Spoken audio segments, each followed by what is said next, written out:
वाल्मीकि द्वारा रचित रामायण में हमें कई महान योद्धाओं का वर्णन मिलता है, जिनमें असुर, मानव, वानर और कई देवों के अवतार भी सम्मिलित हैं। इनमें से कितनों को कई वरदान भी प्राप्त थे, जिनसे उनकी शक्ति और भी कई गुना बढ़ गई थी। आइए जानते हैं रामायण काल के सबसे शक्तिशाली योद्धाओं के बारे में। आप सबको हमारा नमस्कार। आपके अपने चैनल ओम गणपति में आपका स्वागत है। अगर आपने अभी तक हमारे चैनल को सब्सक्राइब नहीं किया है तो जल्दी से कर लें और बेल आइकन दबा दें, ताकि हमारे हर वीडियो की जानकारी आपको सबसे पहले मिले। नंबर 10, सुग्रीव।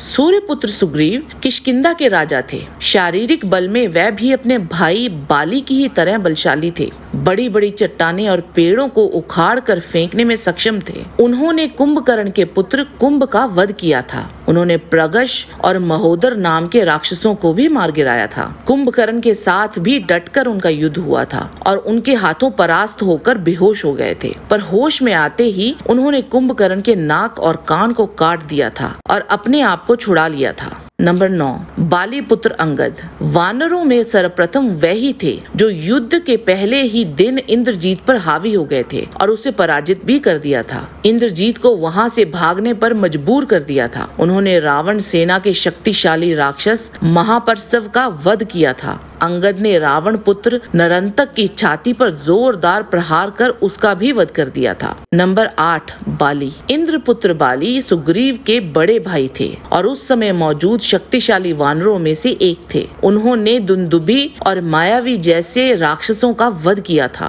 अपने भाई सुग्रीव को मल्ल युद्ध में पराजित किया था। उनके गले में इंद्र द्वारा दिया गया एक कंठहार रहता था, जो किसी भी घातक परिस्थिति में उनकी सांसों को समेटे रखता था। अंत में प्रभु राम के हाथों उनकी मृत्यु हुई थी। नंबर 7, अतिकेय। रावण पुत्र अतिकेय को ब्रह्मा जी से वरदान प्राप्त था कि कोई राक्षस, दैत्य या देव उसे मार नहीं सकता। अपने बाणों से ही उसने इंद्र के वज्र और वरुण देव के पाश को निष्क्रिय कर दिया था। लंका की रक्षा करते हुए उसने कितने ही देवों और गंधर्वों को कई बार पराजित किया था। उसके पास ब्रह्म कवच भी था, जिसको भेदना आसान नहीं था। वायु देव के कहने पर लक्ष्मण ने ब्रह्मास्त्र चलाकर उसका वध किया था। नंबर 6, कुंभकर्ण। शारीरिक बल में वह रावण सेना का सबसे शक्तिशाली योद्धा था। उसने अपने भाई की इंद्र पर विजय पाने में सहायता की थी। उस पर इंद्र के वज्र का भी कोई असर नहीं हुआ था। वह बिना किसी वरदान के प्राकृतिक रूप से ही अति बलशाली था। उसने सुग्रीव और अंगद को पराजित किया था और हनुमान जी को भी घायल कर दिया था। श्री राम ने जिस अस्त्र से बाली का वध किया था, वह अस्त्र उस पर बेअसर हो गया था, जिसने श्री राम को भी हैरान कर दिया था। रौद्रास्त्र और व्याव्यास्त्र जैसे दिव्यास्त्रों के प्रहार से भी वह जीवित बच गया था। अंत में श्री राम को पहले उसकी दोनों भुजाओं को काटना पड़ा, फिर उसके दोनों पैर काटे और फिर इंद्रास्त्र चलाकर कुंभकर्ण का मस्तक उसके धड़ से अलग कर दिया, जिससे उसकी मृत्यु हो गई।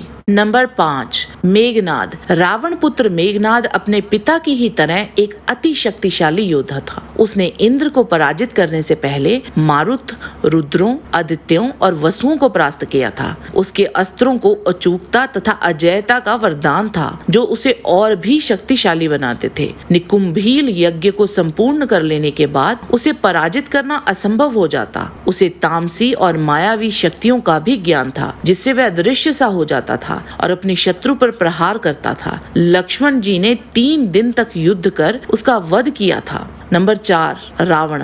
लंकापति रावण उस समय का सबसे शक्तिशाली राक्षस था। उसने त्रिदेवों को छोड़ इंद्र, यम, वरुण जैसे 30 देवों, यक्षों, दैत्यों आदि को पराजित कर तीनों लोकों पर विजय पाली थी। नल कुबेर को परास्त कर उनका पुष्पक विमान छीन लिया था। ब्रह्मा जी की तपस्या कर कई वरदान प्राप्त किए थे। श्री राम को भी उसका वध करने के लिए 7 दिन तक लगातार युद्ध करना पड़ा था। श्री राम के कई दिव्यास्त्र भी उस पर विफल हो गए थे। जिन दिव्यास्त्रों से श्री राम ने पहले कई शत्रुओं का आसानी से वध किया था, अंत में श्री राम ने ब्रह्मा जी की एक विशेष अस्त्र से उसका वध कर दिया था। नंबर 3, आदिशेष अवतार लक्ष्मण। श्री राम जी के साथ मिलकर इन्होंने विराध और कबंध राक्षसों का वध किया था। रावण के शक्तिशाली पुत्र अतिकेय को परास्त कर उसका वध ब्रह्मास्त्र चलाकर किया था। लगातार 3 दिन तक युद्ध कर मायावी मेघनाद का इंद्रा दिव्यास्त्र चलाकर वध किया था।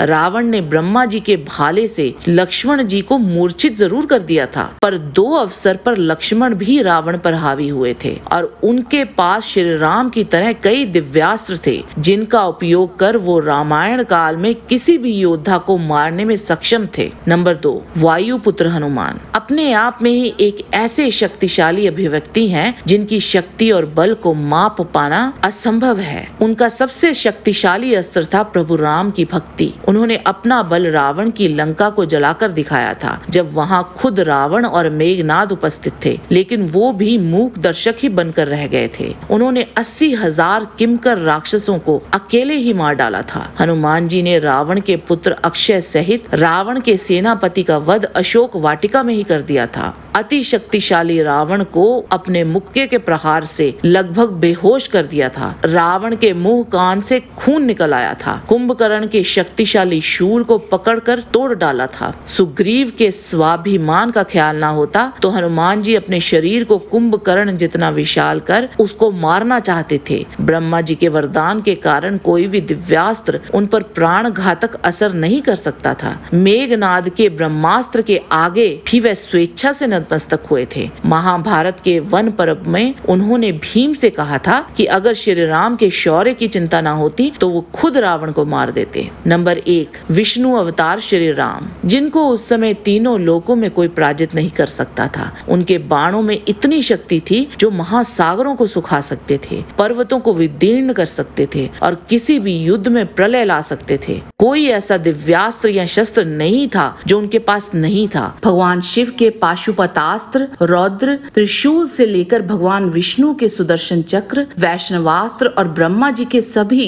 दिव्यास्त्र उनके पास थे। भगवान शिव के जिस धनुष को देव, नाग, यक्ष, राक्षस ना उठा सके थे, श्री राम ने वो धनुष उठाकर तोड़ भी दिया था। श्री राम ने खर और दूषण सहित उसकी 14,000 राक्षसों की शक्तिशाली सेना को मार डाला था। उन्होंने ताड़का, सुबाहु, मकराक्ष, कबंध, त्रिशरा जैसे अति बलशाली असुरों को भी मार गिराया था। कुंभकर्ण को पराजित कर उसका वध कर दिया था और अंत में 3 लाख से अधिक राक्षसी सेना सहित रावण का भी वध कर दिया था। जय श्री राम। राम प्रभु के पीछे पड़ जा, चाहत रंग दिखलाएगी, प्रीत की डोरी बड़ी प्रबल है, राम से तुझे मिलाएगी। आज के वीडियो में बस इतना ही। जाने से पहले लाइक बटन जरूर दबा दीजिए और अगर वीडियो अच्छा लगा है तो शेयर कीजिए। आपसे फिर मिलते हैं एक नए रोचक वीडियो के साथ। तब तक के लिए आप सबको हमारी शुभकामना। नमस्कार। अगर आपके पास भी कोई वीडियो की रिक्वेस्ट है तो प्लीज कमेंट करके बताइएगा। हमें आपकी पसंद का वीडियो बनाने में बहुत खुशी होगी। जय बजरंगबली।